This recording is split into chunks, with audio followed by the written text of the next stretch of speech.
This is Jan Kempfer, student ID 10000173227, and this is Care for Rabbits and Rodents, Unit Standard 5149 Video Assessments. Take a rabbit out of the cage, try and keep it low down to the ground. You don't want to lift them up too high, otherwise they'll leap out of your arms.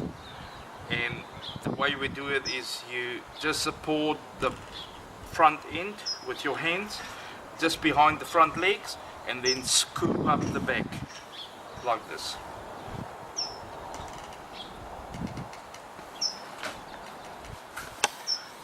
And what we want to do is keep the spine in line, because they've got so strong spinal cord muscles and back hind leg muscles, they can actually damage their spine by kicking out. So we just want to keep them like that. And while we keep him like this, we might take benefit and just show the sex of the rabbit. The way we do this is try and get low down to ground level, because it avoids any damage to the rabbit if he wants to jump down. Ideally, always support him so he feels that he's supported, and especially the occasional rub. Still supporting the spine, you can put them down, and then using your free hand down there, you can take the tail back like that, and with a bit of pressure,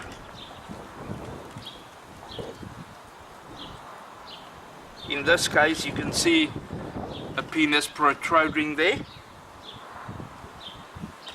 which clearly indicates that this is a male. Now if this was a female, this would have been an upside down Y, or in some cases a V, upside down. This is probably one of the best cases to do it, to de-sex a rabbit, and try not to leave them too long in this position, and get them back up again like this. Hide their eyes if you can, because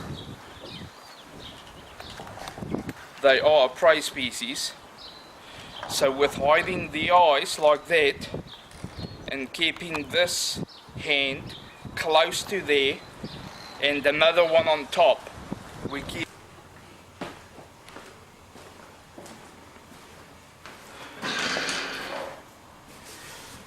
Okay, so we've taken the rabbit out of the cage.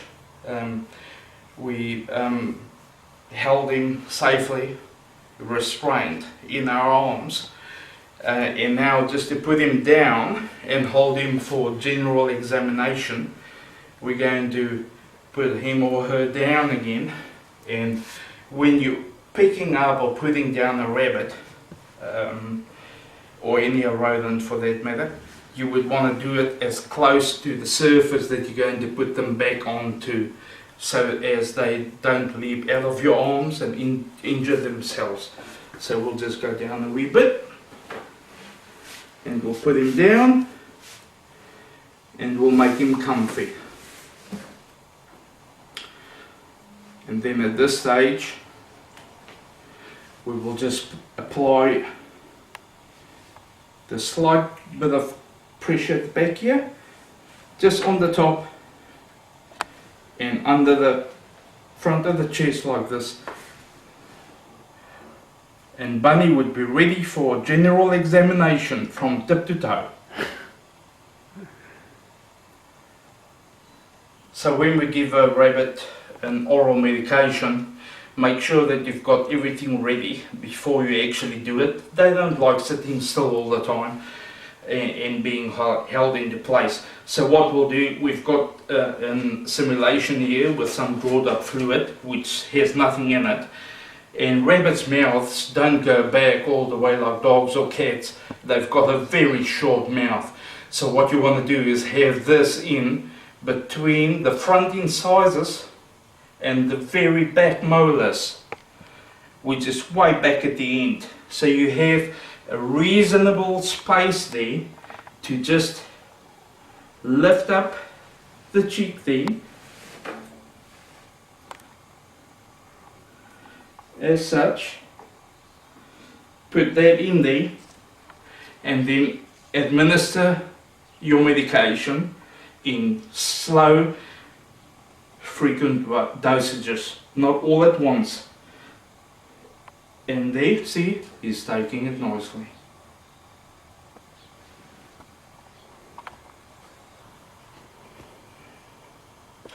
Right, when we're putting any topical medication on our rabbits for fleas or mites or any ectoparasites like that, first thing is, do not use anything like frontline or anything as such, because it's poisonous and very dangerous to your bunny.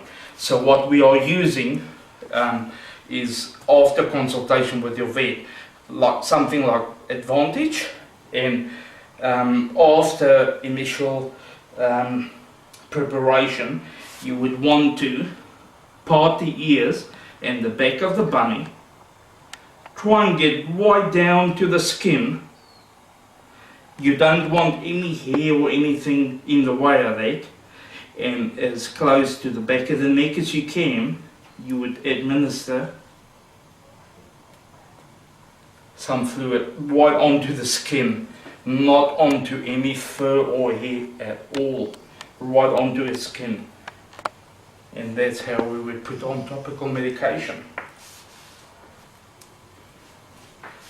Right, so when grooming a rabbit, just like any other pet or animal, you would want to start right from the tip of the nose all the way to the back. We'll consider the ears, nose, eyes, mouth and teeth at a later stage in the written part of this assessment. But for now, just grooming it, a very nice thing to use is just any kind of soft or sapphire brush, and just gently brushing it from head to back. Always be mindful of the ears. The rabbits are quite sensitive at the ears. And just brushing, just something simple like this, getting rid of excess hair. And another good thing is, it's a bonding period for the pet owner and the pet, and it allows you to check out for any skin or hair parasites or anything like that that your pet might have.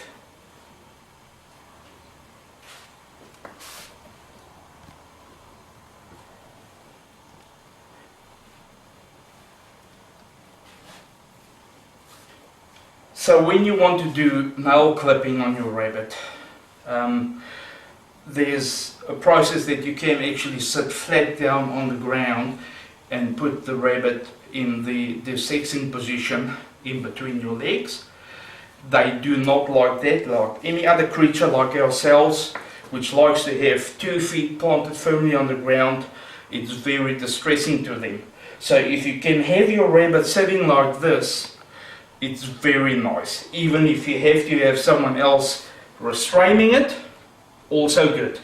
And then as you do, you just slowly and gently, while still having a firm grip on them, if you apply a little pressure there, you can actually see the nails protruding there. And we're not going to do an actual nail clipping in this clip, but if you would do, then you can just carry on and do the nail trimming at that, and do it the same on the other leg, the back legs.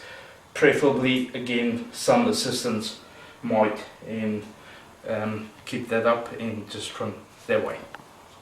Right, so when checking rabbits' teeth, it's very important that this gets done regularly, because their teeth does not stop growing.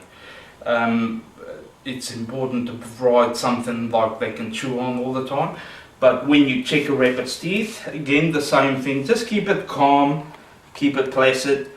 If you need to get some extra assistance, Otherwise, it's almost the same as checking a dog's or cat's teeth, except just get hold of the front area and then try and stay away from the nose if you can. They do not like touching on the nose. And when you pull the front up lip like that, you can see there that our bunny has very good teeth. He's got no problem at all. He doesn't seem to have any inflammation or any redness of the gums or anything like that. So he seems to be pretty good. Again, if it's not a tame bunny or too tame, try and get someone to hold it for you. And that's how we check bunny's teeth.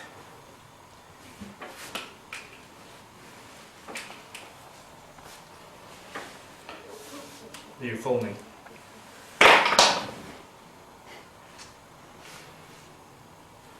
So again, picking the bunny up, taking it back to its cage, always remember, try and get the spine aligned. If you can, keep the eyes covered. They're quite comfortable like that. And we've got the front legs and everything supported. That's the most important thing. Keep your bunny supported.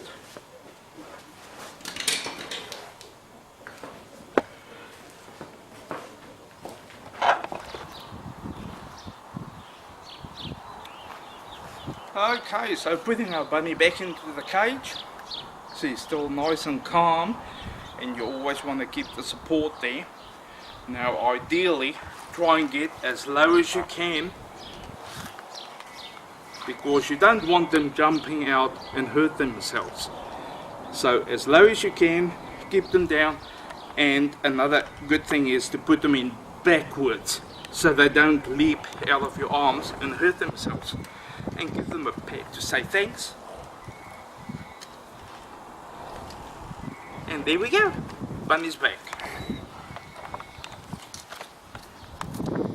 And this is how we secure the cage back up again.